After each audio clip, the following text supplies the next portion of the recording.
Look at this front row. Wow. Wow, okay. So you guys having fun tonight? Zach, where in the South are you from? North Carolina. Oh, you're from North Carolina. I'm from Memphis. Hell yeah. Otherwise known as the capital of Mississippi. No, not really. You would get that joke if you were from Memphis. Anyway, I'm a single mom. I knew there were no parents here. You guys all look too happy. But you know what, you guys? I do surprisingly well on dating apps. And I think it's because my profile says that I don't want kids. And then they find out it's because I have 4. And I know 4 sounds like a lot, but I really love being a mom. And you know what they say about having kids? It's a lot like making pancakes. First one's kind of fucked up. Probably should have thrown it away. I think it's still legal to laugh at that joke, you guys. But I think having kids is a lot more like eating pancakes. You always regret having your 4th one. In case you guys are wondering, my pancakes do not like that joke. Especially my first pancake, you guys. She even disinvited me from her wedding. And I was so sad. I was like, honey, you don't understand. You don't get redos of special days in life like weddings. Unless you're me. Then you get a couple. Okay, no, yeah, I guess that's not funny tonight, you guys. That's right, I've been married twice. You can actually get worse at something. Turns out. But at the end of my last marriage, I was really willing to do anything and try and save it. I learned to cook, I went to therapy, I even took a class on how to give a great blowjob. I knew you guys would like this. And it's not that I learned anything that technical. I did learn the secret to giving a great blowjob is pretending you like doing it. So I guess it was more of an acting class. Oh gosh, I forgot what I was gonna say. I went into a black hole kind of like my 20s, you guys. But I think it was fun. I don't know. You know, the pandemic, I think, made everything hard for everybody, but it made parenting really hard. Like, we used to sit down to the table and say grace. Now we just say fuck it.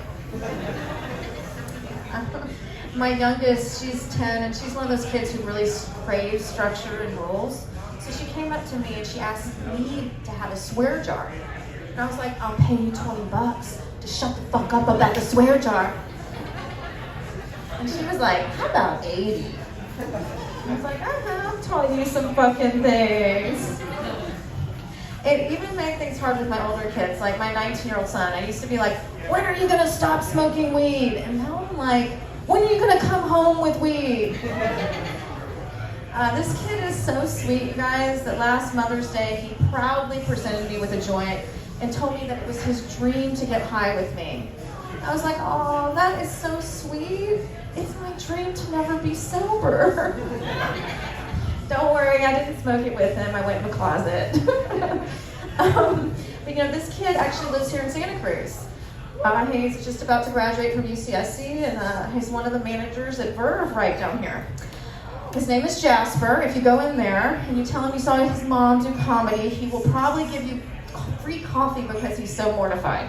So tell Jasper I said hello. Because, you know, kids really hate it if their mom does comedy, right? I think he thinks the only thing that would be worse is if I did porn. I was like, at least then I could pay for your therapy. I guess I wasn't the most conventional mom, you know, because I kind of believe that sometimes you have to embarrass your kids to protect them. That's why when my sons were at the age where I was sure they were watching porn, which in case if you're wondering, that's when they suddenly love showers. I knew you were a fan of jerking off. And there are no Kleenex in your house, you know, that time.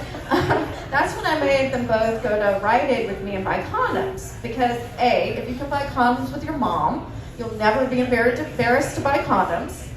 And B, I needed condoms. I got this kind of direct with my kids, you know, because that first pancake we talked about, when she was a teenager, I walked in on her having sex with her boyfriend. And I was shocked, you guys. I didn't even know she knew what sex was, let alone reverse cowgirl.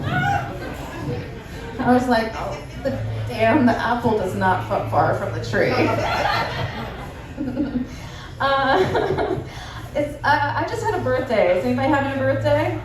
Anybody? Any Virgos in the house? Any Libras? Is it your birthday? No, I'm a Virgo. You're a Virgo? Well, you just had a birthday. Was it fun?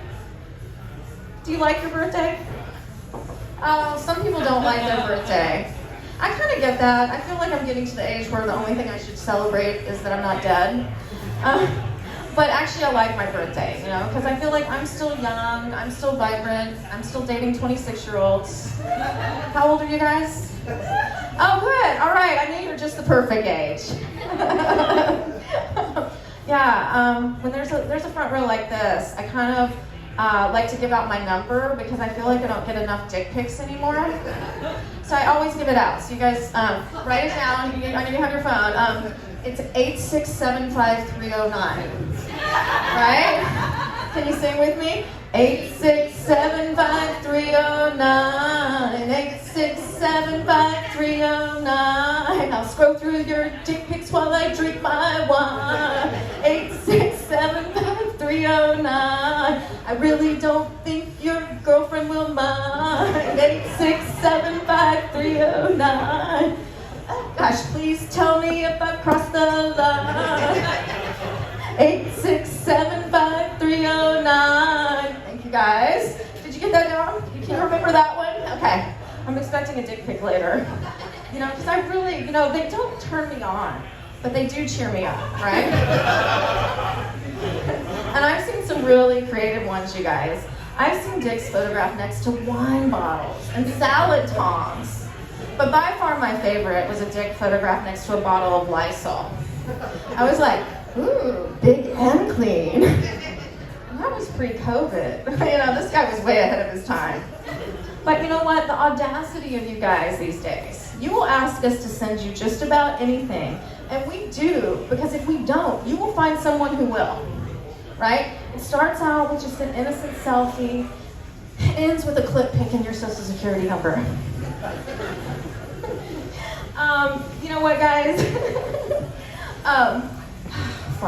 Where to go from there? There was one silver lining to the pandemic for me.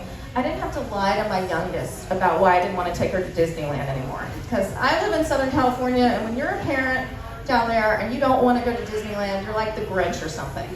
Disney's like a spiritual journey. That's why I used to tell her that the park was in Massachusetts. That was great until she won geography. But I think the real reason that I hate Disneyland is that the rides remind me of a map of all my failed relationships. Like take the Splash Mountain ride. It reminds me of all my hookups. Never as wet as I thought I would be. And God, I wish there weren't any pictures. Thank you. That part of my set was brought to you by Knott's Berry Farm. Thank you. There was one other silver lining, though, to the pandemic for me. I had a reason to give up on dating apps. I mean, I didn't want to worry about COVID and herpes at the same time.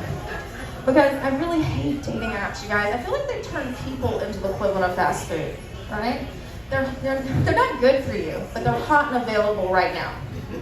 Like this one guy I dated. I mean, he was just like Chick-fil-A. Warm, delicious, but my gay friends were not having it. And this other guy, I mean, he was just like Subway, a foot long, but kind of weird with my kid. Oh, okay, no Jared fans out there, I get it. And the last guy, I mean, he was truly a happy meal. He left a smile on my face, but the toy was the best part. Thank you guys very much. I'm Maggie Hyde.